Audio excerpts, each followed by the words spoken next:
Buenas noches, amigas, amigos, enemigos y adversarios. Sean todos bienvenidos a esta conversación de buena fe. Esta noche nos acompaña Nadine Gassmann, la titular del Instituto Nacional de las Mujeres. Bienvenida, Nadine, es un gusto tenerte aquí. Un gusto estar aquí contigo y con tu público. Y es un gusto tenerte aquí, además, porque hay cada programa, cada vez que tocamos el tema de las problemáticas de las mujeres, de la agenda de género, hay una serie de compañeras que nos escriben para pedirnos que te invitemos. Y ya lo habíamos intentado algunas veces, por fin logramos encontrarte. Encantada de estar aquí realmente. Y bueno, las preguntas de hoy son de mis compañeras, de muchas. Con algunas me acompañó aquí mi amiga conocida tuya, Estefanía Veloz. Así que son preguntas de muchas personas, no solamente mías. La primera, con lo que me gustaría empezar, es si este gobierno es un gobierno feminista. Le han preguntado al presidente López Obrador si él lo es. Y él ha dicho, yo no, yo soy un humanista y punto. Pero buena parte del gabinete se considera feminista y sin duda en las luchas por la emancipación y las luchas por la igualdad, la agenda feminista está ahora en primer lugar y tiene también un papel que no había tenido. La empujan millones de mujeres, se ha convertido en un movimiento de masas. ¿El gobierno de la República está con ese movimiento de masas? ¿Es un gobierno feminista? Totalmente y sin duda. O sea, realmente yo creo que tenemos que ver lo que está haciendo el gobierno de México, de qué se trata la 4T, cómo se están posicionando las secretarias, los secretarios, de qué estamos hablando y lo fácil que es para alguien que está en mi posición dialogar desde con el secretario de Hacienda, Cultura, Educación, con todo mundo, porque no tenemos que convencerlos ni de las desigualdades, ni de las brechas, ni de que lo que estamos haciendo en este gobierno es cerrar esas brechas. Entonces sí, es un gobierno feminista. La secretaria de Gobernación lo ha dicho claramente, el secretario, nuestro canciller, tiene una política exterior feminista. Y lo que estamos haciendo, esta transformación, es profundamente feminista. Y feminista y humanista no están peleados. Claro que no. Son la misma cosa, solo vista desde una perspectiva de las mujeres. Y si este gobierno es feminista, ¿por qué, por ejemplo, se han retirado grandes cuadros del feminismo como Candelaria Ochoa? Bueno, ahí hay un tema de posibilidades, del trabajo que se hace, de decisiones personales y de decisiones que tienen que ver con el quehacer y los resultados. No tiene que ver con el hecho de que seas o no feminista. ¿Y qué tanto eco, qué tanta respuesta encuentran algunas personas que como tú, que como la secretaria de Gobernación, impulsan una agenda potente de género? Pienso, por ejemplo, no hemos visto, o por lo menos no lo he visto yo, quizá se ha dado en otro plano, pero algunos esperaríamos ver a la secretaria de Gobernación operando en diversos ámbitos legislativos locales, federal, en el Poder Judicial, para que el aborto se despenalizara, por ejemplo. Y aunque la vemos activa en las declaraciones, esa operación política que realizaron por décadas y décadas muchos secretarios de Gobernación, no se ha visto aplicada a esos temas. ¿Eso cómo lo explicamos? Mira, yo creo que este es un gobierno profundamente respetuoso de los ámbitos y obviamente la secretaria de Gobernación lo ha dicho públicamente, está a favor, está trabajando para promover los derechos sexuales, los derechos reproductivos como lo estoy yo, pero cada quien en su ámbito y posicionándose de donde nos tenemos que posicionar. Creo que una de las cosas más interesantes de este gobierno es cómo la agenda es una agenda de derechos humanos. Cómo la agenda de derechos humanos realmente está insertada en todo, inclusive en gobernación. Entonces hay mucho cuidado de no somos iguales, eso lo dice el presidente todos los días. ¿No? Y de veras no somos iguales, nos tienen que empezar a creer que hacemos políticas de una manera diferente, que hacemos gestión de una manera diferente y que estamos en un proceso de transformación muy profundo. Es cierto que hay esos límites institucionales que quizá no había antes, con el federalismo, con la división entre poderes, que no permite que un secretario de gobernación, una secretaria de gobernación en este caso, actúen, digamos, con la misma potencia en defensa de sus causas y de las causas de algunos sectores de la sociedad. Pero es también cierto, en diversos ámbitos, lo hemos visto ahora con las declaraciones del doctor Toledo hablando de las contradicciones de la Cuarta Transformación. Lo he sentido yo personalmente, que tengo una disputa con Hacienda discursiva por la materia de las pensiones, porque a mí me parece que están haciendo reformas profundamente neoliberales. Hay una serie de contradicciones en varios ámbitos y a veces parece que la lucha hay que darla para empezar en el propio gabinete, en el propio bloque de la transformación. Muchas compañeras activistas nos han dicho, Estefanía misma llevaba una estrategia para empujar la despenalización del aborto en algunos estados de la República. Hay sectores del bloque de la transformación que no están a favor de demandas como la despenalización del aborto. ¿Cómo se lidia con eso? ¿O hacia dónde tenemos que ir para generalizar ese tipo de demandas en el bloque de la transformación? Sí, a nosotros nos encantaría, yo he hecho mucho trabajo en mi vida para trabajar el tema, que todo mundo, que ser de izquierda te volviera una persona pro derechos sexuales y reproductivos.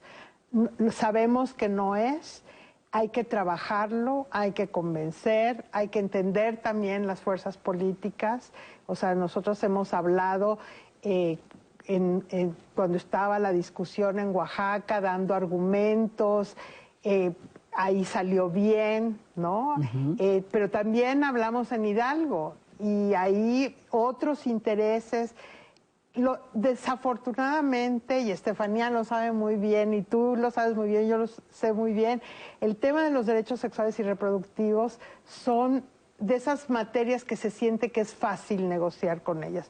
Son una moneda de trueque político muy fuerte, muy desafortunado, muy injusto. Yo vengo ahora de lanzar un documento del UNFPA del costo del embarazo adolescente, por ejemplo. 63,000 millones de pesos le cuesta a este país no tener educación sexual integral, acceso a los servicios para las adolescentes, muchísimo dinero, 0.25 del PIB. ¿Cuántas madres adolescentes hay cada año en nuestro país? 380,000. Y cada día 32 niñas, quiere decir niñas que fueron violadas, son madres. Entonces, estos temas que tú dices, no tendríamos ni que discutirlos. Claro. Todos deberíamos estar de acuerdo, pues son moneda de trueque. Estamos discutiendo en este país el PIN parental. O sea... Incluso en términos en los que se da en el debate de España. Nuestra derecha no es ni siquiera original para ponerle un nombre a esa cosa y PIN parental le llaman, ¿no? O sea, es como, ¿a qué horas no entendimos que el tercero constitucional se reformó y que la educación en este país, además de ser laica, ahora tiene que tener perspectiva de género, de derechos humanos y educación sexual? Entonces, los principales obstáculos para que avance esta agenda son de abajo en la coalición, ¿o quiénes son? Te lo pregunto porque nos hemos encontrado con algunas compañeras, diputadas locales, a quienes acudimos para empujar esa agenda y que nos dicen, no, pero es que espérate, yo quiero ser diputada federal y no estoy dispuesta a que me crucifiquen en la prensa por andar empujando esta agenda. O yo quiero reelegirme y pues para eso no tengo que ir por ahí. Entonces ahí encontramos un obstáculo, pero ¿los hay en otros niveles o son obstáculos puramente de abajo? No, o sea, estos temas son temas que son complejos porque están en la raíz del patriarcado. O sea, es el control del cuerpo de las mujeres. Es el tema central, uno de los temas centrales del feminismo, porque tiene que ver con la capacidad de decidir qué haces con tu cuerpo, es hablar de sexualidad, es realmente entrar en las bases del sistema patriarcal, neoliberal, etcétera, etcétera. Entonces, cuando tú me dices, ¿dónde están los obstáculos? Están en todas partes, ¿no? Están desde la educación que reciben los niños y las niñas en su casa, en la escuela, la maestra que no quiere hablar del tema y se salta el capítulo de educación sexual. Están en los médicos, las médicas que cuando va un adolescente y le pide un anticonceptivo, le dice, pero ¿y dónde está tu mami y tu papi? ¿No? O que viene una niña violada, una persona, una mujer violada y le dicen, piénsatelo. O sea, está en todas partes. Y obviamente pues tiene una influencia enorme en los medios, en la política. Entonces está en todas partes. Es una batalla cultural, pero en el gobierno de la República ya no están esos obstáculos. Bueno, hay posicionamientos, no hemos visto posicionamientos contra los derechos sexuales y reproductivos de nadie del gobierno federal, ¿no? Hay unas más vocales y otras menos, hay unas que les preguntan y otras que no, pero no hay que uno diga, no, es que aquí no, ese tema no se toca. Nadine, ahora para ir cerrando este bloque me gustaría preguntarte sobre un tema coyuntural. Hay varios organismos internacionales, seguramente lo sabes porque tú has trabajado largamente en organismos internacionales, que dicen que esta crisis devela, la crisis del COVID y de la depresión económica asociada al COVID, devela muchos rasgos estructurales de nuestra sociedad que tendrán que corregirse ahora sí para salir avante en las diferentes naciones. Y yo me digo, creo, que uno de esos rasgos estructurales, además de la desigualdad, de la ruina del sistema sanitario, etcétera, etcétera, es la desigualdad de género particularmente. ¿Cómo ha impactado esta crisis de la pandemia en esa desigualdad? ¿Y qué ha hecho el gobierno de la República para plantar cara, para remediar ese problema estructural? Mira, yo lo he dicho cada vez que he hablado sobre el tema, que lo que la pandemia nos mostró, nos puso como muy a flor de piel, ha sido toda la agenda feminista y toda la agenda de desigualdad. O sea, ¿qué nos ha enseñado la pandemia? La desigualdad en la carga de trabajo entre mujeres y hombres en el área de cuidados, ¿no? Las mujeres trabajamos en México el triple que los hombres en el temas de cuidados. Y ahora que todo el mundo se ha quedado en casa y que los hombres han tenido que estar en su casa, se han dado cuenta, muchos por primera vez, de qué significa eso, ¿no? Cuando las trabajadoras del hogar se han quedado en su casa, para muchas familias ha sido, wow, la ropa no se lava sola, claro. Los platos, eso que lo vemos y que es la base, se ha visto en este momento de una manera increíble. La posibilidad de quedarte en casa y no quedarte en casa, ¿no? Casi el 60% de las mujeres, su trabajo remunerado está en el sector informal. Esas mujeres no se han podido quedar en casa recibiendo como yo mi salario, ¿no? Haciendo teletrabajo. Se tienen que salir porque si no, no comen. El tema de la violencia. La violencia ha estado ahí. Hemos estado hablando y voy a lo que hemos estado haciendo, ha sido muy patente decir, hay un riesgo de mayor violencia porque estás en una situación encerrada, estresada, con una persona que es tu compañero de vida, que puede ser tu agresor, ha sido o puede ser tu agresor. Y ahí hemos sido muy enfáticas, por un lado, de hablar con los hombres y decirles, es un buen momento para cuestionarte qué es ser hombre, qué tipo de masculinidades, qué relaciones quieres tener con tu pareja, con tu familia, con tus amigos y amigas. Pero también hemos dicho al mismo tiempo a las mujeres, la pandemia, quedarte en casa, no significa que tienes que aceptar la violencia. Y en ese sentido hemos estado haciendo campañas, hablando de No Estás Sola, Aquí está el 911, hemos hecho un trabajo muy serio con el 911. La secretaria de Gobernación ha llamado, ya estábamos trabajando en un grupo, ya fortalecido el grupo intersecretarial, desarrollado una estrategia, decidido desde el inicio que los servicios de atención a la violencia contra las mujeres eran servicios esenciales, por lo tanto no se podían parar, igual que los servicios de planificación familiar, de salud sexual y reproductiva. Y hemos estado trabajando con el 911, pero también con los estados para fortalecer las líneas de llamado.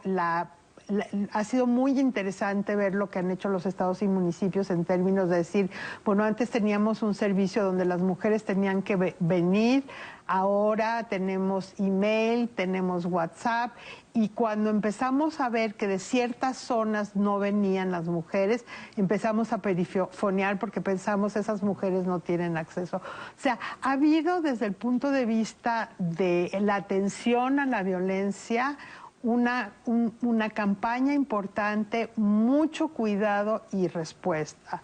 Doctora, vamos a ir a un corte y seguimos conversando. Okay. Usted siga con nosotros, estamos conversando de buena fe con la doctora Nadine Gassman.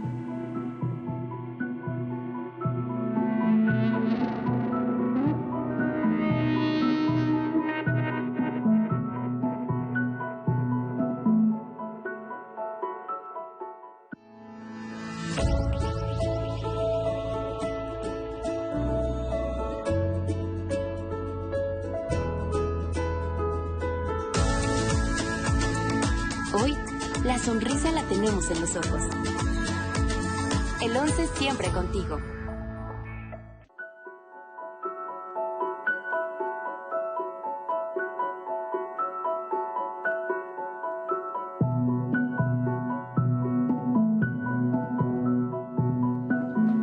Gracias por seguir esta noche conversando con nosotros de buena fe con la doctora Nadine Gassman, ya saben ustedes, titular del Instituto Nacional de las Mujeres, especialista en política pública, en salud pública, con una larga trayectoria.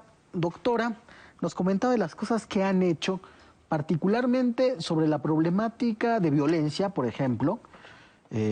Ahí hubo, ya volveremos sobre ello, alguna polémica desde que dijeron, particularmente el presidente de la República, que no había habido un repunte en materia de violencia, pero hay otras cosas que se han hecho durante la pandemia que tienen un impacto directo sobre la vida de las mujeres, aunque no se publiciten usualmente como política de género. ¿Nos puede platicar un poco sobre esas acciones? Sí, muy importante y tiene que ver con esa pregunta que me hacías de cómo este gobierno y la pandemia está trabajando en lo estructural, ¿no? Mira, todos los programas prioritarios de este gobierno, todos, desde Jóvenes Construyendo el Futuro, Sembrando Vida, las pensiones, todos, cuando tú analizas, más de la mitad están dirigidos a mujeres. La única excepción es Sembrando Vida, donde las sembradoras son más o menos el 31%, pero las técnicas, las pasantes son más de la mitad mujeres, y donde es un programa ejemplar en muchas cosas, pero también en el tema del usufructo y el tema de la tierra de las mujeres, que es un tema pendiente. O sea, ahí tenemos que hacer cambios importantes. Entonces, tú tienes toda esa política, toda esa conceptualización de apoyar desde abajo, que le está llegando de una manera significativa a las mujeres. No llaman la atención porque son programas para los más pobres, y sabemos que las más pobres son las mujeres indígenas, las mujeres afromexicanas, las mujeres rurales. Pero por otro lado, esta política de créditos a pequeñas empresas, a pequeños comercios, etcétera, los números que nos están dando las colegas de Economía y del IMSS nos muestran que también más de la mitad se les han dado a mujeres, porque ellas son las que tienen este tipo de comercios. Entonces, cuando el presidente habla de que estamos apoyando al 70%, ahí hay una proporción muy importante de mujeres. También en esta pensar en a quién apoyamos, las trabajadoras del hogar, que han sido una categoría invisibilizada, por primera vez tuvieron acceso a estos créditos. O sea, fueron reconocidas como un grupo especialmente vulnerable, igual que las meseras, igual que muchas profesiones que se habla mucho en masculino, pero que cuando tú ves quiénes son, hay una proporción muy grande de mujeres.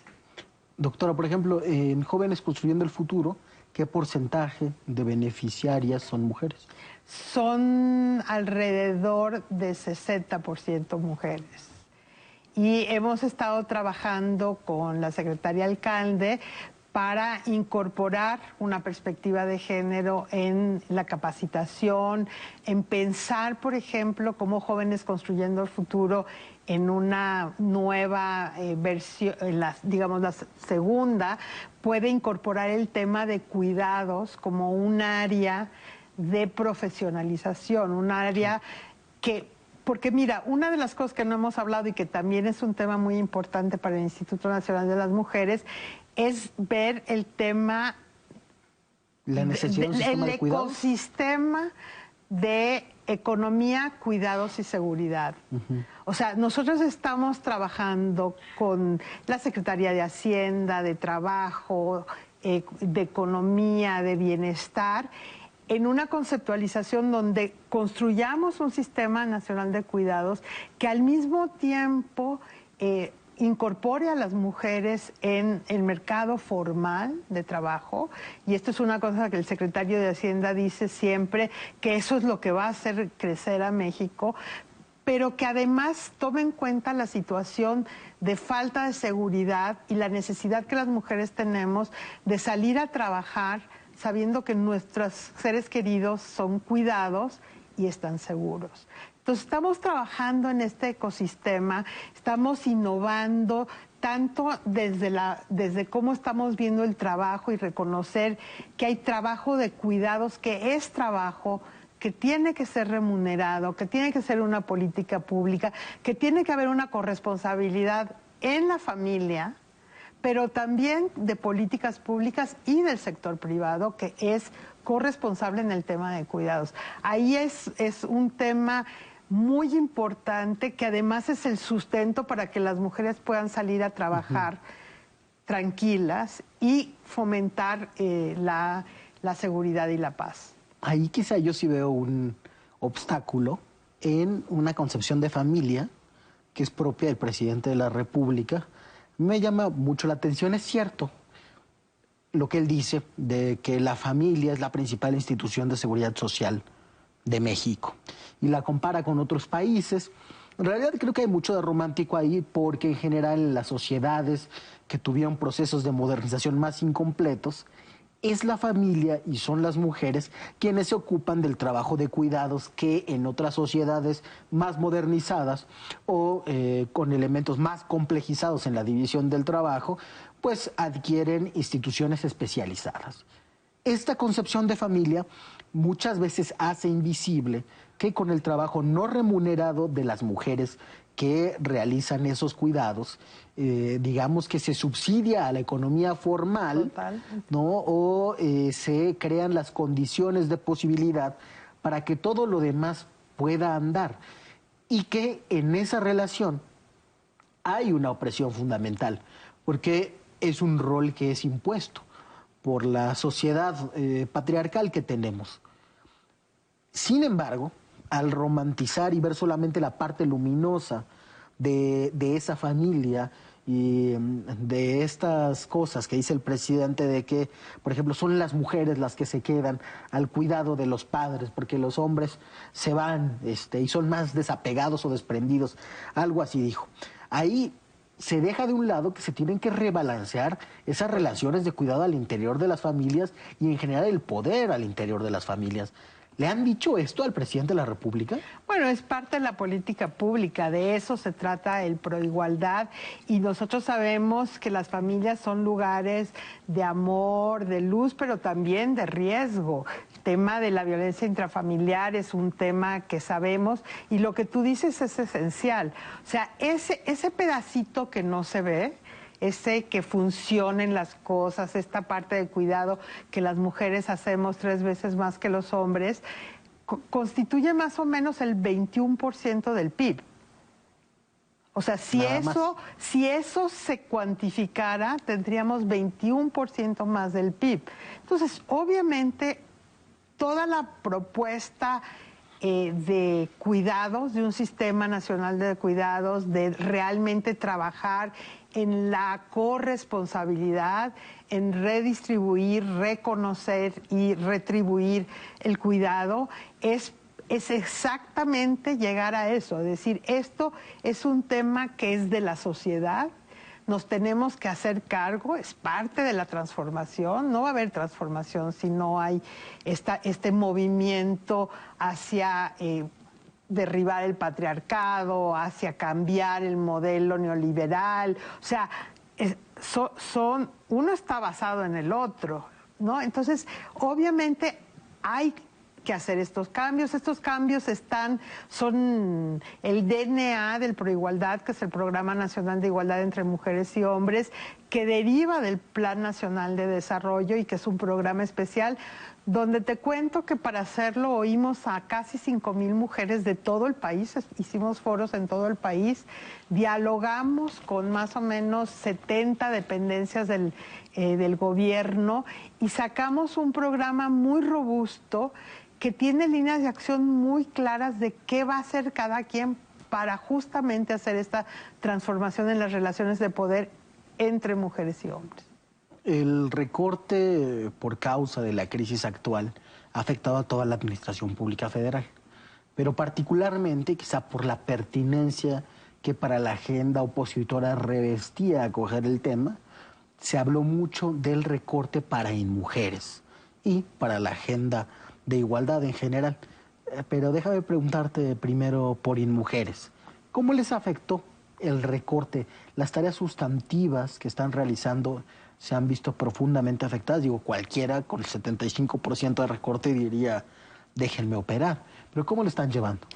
Mira, yo creo que primero tenemos que entender por qué, ¿no? Y el hecho de que se tomaron decisiones de política pública de qué es lo que se iba a priorizar en el marco de una situación nunca vista en el sentido mundial, ¿no? O sea, estamos ante una pandemia, hay que tomar decisiones, recibimos, tú lo dijiste al principio, un sistema de salud destruido que estaba ahí construyéndose, pues hay que decidir qué haces, ¿no? Obviamente es complicado para el Instituto Nacional de las Mujeres como es para toda la administración pública federal, pero son recortes en la parte operativa. Para mí, la razón por la que yo lo digo con tanta tranquilidad es que sí es más difícil operar, sí estamos haciendo decisiones en el grupo directivo del instituto de dónde podemos ahorrar, qué podemos dejar de pagar, qué no vamos a hacer este año. Pero en términos sustantivos, por un lado, todo el personal del instituto está garantizado. O sea, este gobierno no ha corrido a nadie. Y entonces el capital humano, que es lo más importante que tiene el instituto, está ahí.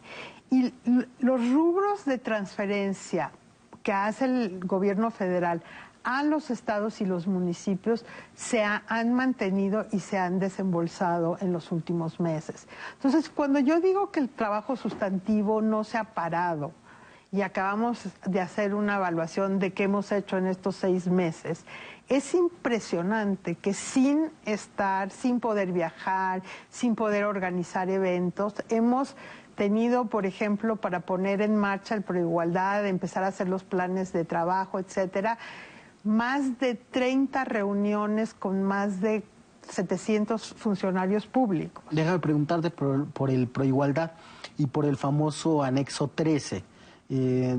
Cada vez que se preguntaba sobre si el gobierno había reducido los recursos en programas específicos para la igualdad y particularmente para las mujeres. Se decía, hay que ver el Proigualdad y hay que ver el anexo 13 del presupuesto de egresos, que tuvo un aumento respecto a 2019 del orden del 60%. Así es. Esto es muchísimo, que se aplicó en materia de refugios, de más transferencias a los estados, a las instancias encargadas en los estados, a las instancias de mujeres en las entidades federativas, al cáncer cérvico-uterino y muchas otras cosas. ¿Ese presupuesto se vio afectado por el recorte? Fíjate que nosotros hicimos un análisis cuando empezó, justo después de que se definieron los programas prioritarios. Si te parece, ¿nos contestas después de un breve corte? Claro, con gusto. Muchas gracias, siga con nosotros. Estamos conversando de buena fe con Nadine Gassmann.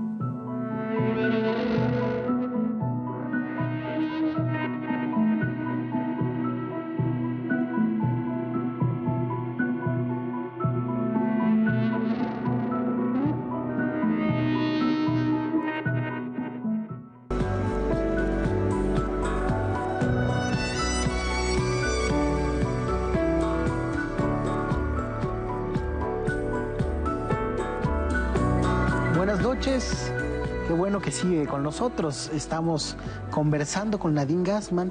Nos estaba platicando ahora, doctora, sobre la reducción de presupuesto. Y le preguntaba yo si en el famoso anexo 13 del programa de igualdad se vio afectado. Se había presumido un incremento del 60% respecto de 2019. ¿Ese aumento siguió intacto o se tuvo que echar para atrás por el reordenamiento presupuestal causado por la pandemia? Mira, nosotros hicimos un análisis justo cuando se dieron las prioridades en la pandemia, y lo que vimos es que la mayoría de los programas que están en el anexo 13 son parte de los 38 programas prioritarios. ¿Cuántos de esos programas están en los prioritarios? O sea, el anexo 13 tiene 28 programas y 11 son prioritarios. Pero esos 11 programas son 90% del presupuesto. Entonces, el 90% del anexo 13 quedó intacto.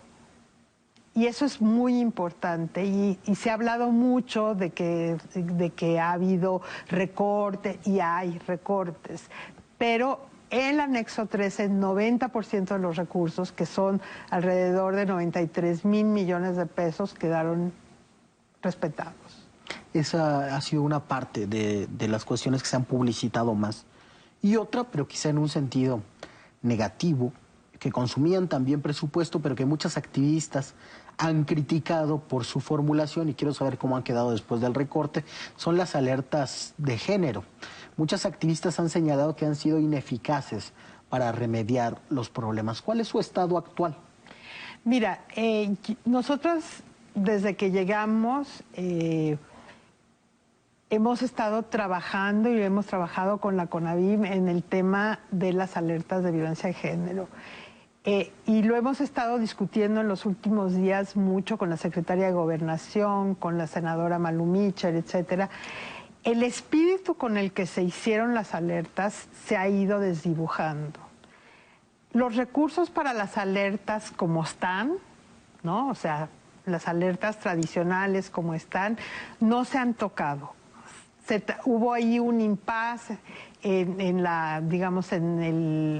el desembolso por una cuestión realmente burocrática, pero nunca han estado ni en riesgo ni no se han desembolsado, y ahora ya se han desembolsado una parte importante. Escribía Estefanía Veloz en uno de sus artículos de Milenio que muchas veces estos recursos, aunque se asignen al asunto de las alertas de género, el gasto real en el que en el que se llevan estos recursos, muchas veces es también burocrático y tiene poco que ver realmente con resolver esos asuntos. ¿Hay un problema, es estructural o es de implementación de la política? Yo pienso que lo que ha pasado en México es que tenemos una ley general de acceso a las mujeres a una vida libre de violencia, que es una ley ejemplar. Realmente es una ley de vanguardia, y eso que es de 2007, porque no solo ve cómo prevenir la violencia, pero trata de las cuestiones estructurales. Fíjate el nombre de la ley. O sea, lo que queremos es que las mujeres podamos vivir vidas libres de violencia. Es un cambio de 180 grados. Las alertas se pensaron como este mecanismo ágil, eficiente, donde tú veías un problema agudo, intervenías. Como entre la ley, y se hizo la ley, y se hizo el sistema y la política, pero la política nunca realmente funcionó. Y te lo digo yo, que vengo de fuera y que llevo casi 2 años aquí. Cuando llegué y empecé a ver, dije, ¿qué pasó aquí? ¿No? Entonces, ¿qué es lo que ha pasado? Y la evaluación de Eurosocial nos los muestra. La alerta de violencia de género es un mecanismo importante que se ha usado para movilizar a los estados a hacer política de prevención, atención y sanción a la violencia. Es un muy buen mecanismo que se está usando para otra cosa. Entonces, perdió esta cuestión de decir, aquí hemos visto que en esta colonia están violando a las niñas, vamos, vemos qué pasa, no hay luz, o sea, una cuestión un poco que ahora se entiende mejor. Yo siempre decía que yo, que soy salubrista, para mí una alerta tiene que ver con la epidemiología. Ahora todos somos epidemiólogos, entendemos perfecto lo que es una alerta. Claro. Ese es el espíritu de la alerta. Es una alerta epidemiológica en algún sentido. Exacto, es decir, aquí hay un fenómeno social que está pasando, donde hay un pico, algo no está funcionando, vamos a intervenir ahí para parar eso. Pero como lo otro, lo que tiene que estar, el sistema de atención, donde la mujer llegue porque está sufriendo violencia, le puedan hacer una evaluación de cuál es su riesgo, pueda hacer con ella un plan de seguridad, decida ella si va a denunciar o no va a denunciar, es muy débil. No quiere decir que no existe, pero es débil. Por eso, y este tema queda en los institutos, las instancias de las mujeres, y los gobernadores y los secretarios de gobierno no se involucraban, pues con esto, hay que decirlo, los gobernadores, las gobernadoras, los secretarios de gobierno se involucran y dicen, ah, no, esto es un tema. Aunque a veces sea solo para hacer propaganda. Para lo que sea, pero lo sientas a la mesa y sientas a todos los que tienen que estar en la mesa. Entonces, tenemos y estamos ya en un proceso de revisión de las alertas. La CONAVIM, la comisionada Candelaria en su momento, y ahora la nueva comisionada Fabiola Lanís, están clarísimas, igual que nosotras, que somos, digamos, coparte, que hay que hacer una revisión para que este mecanismo sirva para lo que tiene que servir. Al mismo tiempo que estamos trabajando con este grupo que te contaba, que lidera personalmente la secretaria de Gobernación, donde estamos desarrollando esta estrategia para ordenar, para que haya un sistema que realmente le sirva, y donde trabajemos el gobierno federal, estatal, municipal y las organizaciones de la sociedad civil. O sea, el movimiento de mujeres, las organizaciones, los refugios. O sea, aquí la colaboración, la corresponsabilidad, la complicidad es esencial. Ese grupo de protección integral a las mujeres, que fue primero intersecretarial, ¿cada cuánto sesiona y qué avances lleva? Pues sesionamos cada semana y hemos estado trabajando en el marco de la pandemia, por ejemplo, fortaleciendo el 911. Ha sido muy interesante, una gran apertura del Centro Nacional de Información, que coordina. Hemos capacitado más o menos a 1.500 operadoras y operadores, hemos fortalecido, hicimos un directorio especial para la pandemia donde los operadores y las operadoras sabían a quién llamar. Se actualizó un mapa georreferenciado donde están todos los servicios que hay en México, de todas las instituciones que atienden violencia, que es del INDESOL, que está en la página del INDESOL. Hemos estado también fortaleciendo el grupo de estadísticas, porque las estadísticas de violencia están como en todas partes. Entonces llevamos ya varios meses sacando estadísticas mensualmente basadas en las estadísticas oficiales, que son las del secretariado. O sea, y basándonos en estas estadísticas, el incremento en las llamadas a los servicios de emergencia ¿fue por falsas alarmas o incrementó la violencia contra las mujeres? Lo pregunto por la polémica que mencionaba hace rato de lo que decía el presidente de que no incrementó la violencia. Bueno, han aumentado las llamadas y han aumentado las atenciones a la violencia. También tenemos que decir que hemos hecho un trabajo, la sociedad civil, el gobierno, de crear mucha sensibilidad al tema, de decirle a las mujeres: no estás sola, llama, ¿no? Pero se ha atendido, como en todas partes del mundo, ha habido una demanda más importante. Esta parte de la sociedad civil me resulta muy interesante, no solamente en la política referente a los refugios, sino en general en la política del presidente López Obrador ha señalado a la sociedad civil como parte de los intermediarios responsables de que no llegaran los recursos o no se ejercieran en la población a la que estaban destinados. Es decir, una especie, diría el director de este canal, Toño Álvarez Lima, de presupuestívoros. Y eso es cierto, hay muchas organizaciones de la sociedad civil que eran ya gestoras profesionales de recursos de gobierno y que pagaban burocracias privadas con muy buenos salarios y cuyos beneficios para las mujeres, para los pobres, para los sectores a los que se dirigieran, eran en realidad cuestionables. Pero hay otra parte muy luminosa de la sociedad civil, de abajo, de colectivas que dan acompañamiento a mujeres que deciden interrumpir su embarazo, que necesitan ayuda para denunciar la violencia, que las acompañan a las instancias estatales y sin cuyo acompañamiento no les hacen caso en las denuncias, en las fiscalías, en cualquier cantidad de sitios. ¿Cuál es el papel de estas colectivas y de esa sociedad civil en particular en la Cuarta Transformación y sobre todo en la agenda de InMujeres? Mira, somos lo que te decía, somos aliadas, somos colaboradoras, trabajamos de la mano, nos reconocemos, no siempre estamos de acuerdo en todo. Hay cosas que en el marco de lo que estamos haciendo hoy no se puede hacer que se hacía antes, pero yo pienso que esta parte luminosa de las organizaciones, estas organizaciones con las que hemos hablado y hemos dicho: mira, antes habían estos apoyos, hoy no los hay, han visto la voluntad que tenemos en el InMujeres y yo diría en el gobierno de tener este diálogo respetuoso, de tener esta colaboración que no pasa solo por el dinero, sino por apoyos políticos, por compartir la agenda, por trabajar juntas, por movilizar también recursos internacionales para las organizaciones. Realmente para el InMujeres son una parte esencial.